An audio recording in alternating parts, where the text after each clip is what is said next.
बिस्मिल्लाहिर्रहमानिर्रहीम।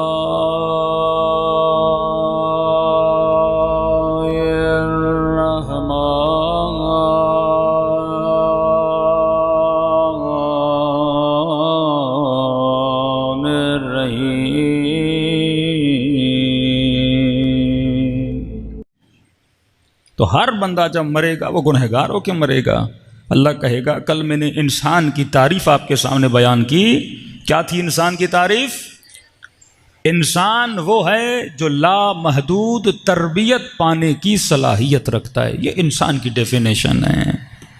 हैवान महदूद तरबियत पाता है, लिमिटेड ट्रेनिंग हैवान ले सकता है, अनलिमिटेड ट्रेनिंग हैवान नहीं ले सकता। आप शेर को बहुत कम सिखा दो, वो सर्कस में थोड़ा बहुत घूमेगा फिरेगा। बंदर को सिखा दो, वो थोड़ा बहुत साइकिल चला लेगा। इतना ही सीख सकता है, इससे ज़्यादा सीख नहीं सकता। लेकिन इंसान के बच्चे को तुम क्या कुछ नहीं सिखा सकते।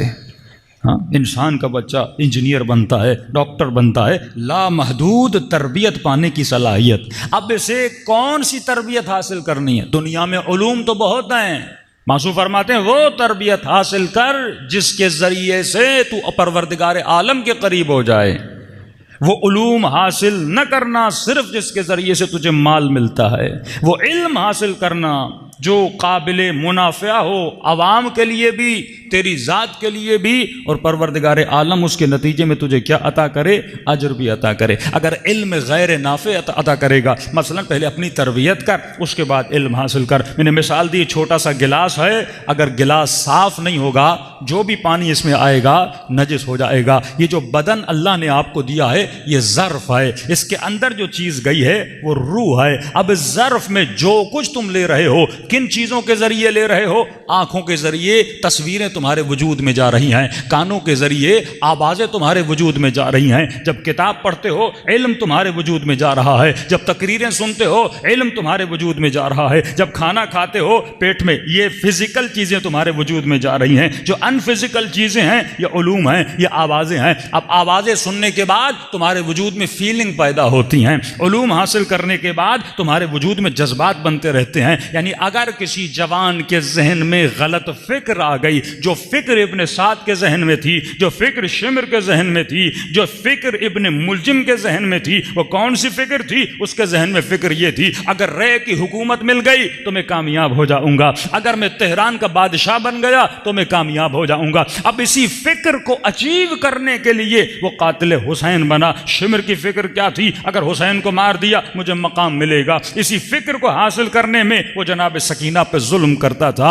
अब हुर की फिक्र क्या बनी? हुर ने जब सोचा, उसने देखा है हुर अगर दुनिया मिल गई, तू कितने साल का हो चुका है? 50-60 साल का हो चुका है। अगर दुनिया मिल भी गई, कितने साल दुनिया में जिएगा? 10 साल 15 साल जिएगा और उसके बाद चला जाएगा। लेकिन ऐ हुर, एक दुनिया है, एक आखिरत है जो अबदी दुनिया है। जब क़यामत के दिन तेरा रसूल खुदा तुझसे पूछेगा, हुर जहन्नुम कमा के लाए हो या जन्नत कमा के लाए हो? यजीद को राजी करके आए हो या अल्लाह को राजी करके आए हो? का मरना तो वैसे ही है, लेकिन ऐसे मरूं जिस मौत पे मेरा रब राजी हो।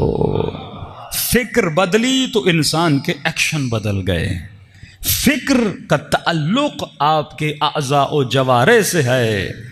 तो इस्लाम का सबसे ज़्यादा फोकस किस पे है? इंसान की फ़िक्र पर है। तभी आवाज़ आई कुरान में, इस्बिरू वसाबिरू वराबितू, सब्र करो। किस पर?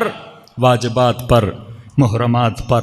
और इस सब्र का सिला जो तुझे खुदा देगा तुमने तसव्वुर नहीं किया। जो बेसब्रे लोग होते हैं ना, दुनिया के लिए अपनी इफ़्फ़त को बेच देते हैं, दुनिया के लिए अपनी आखिरत का सौदा करते हैं।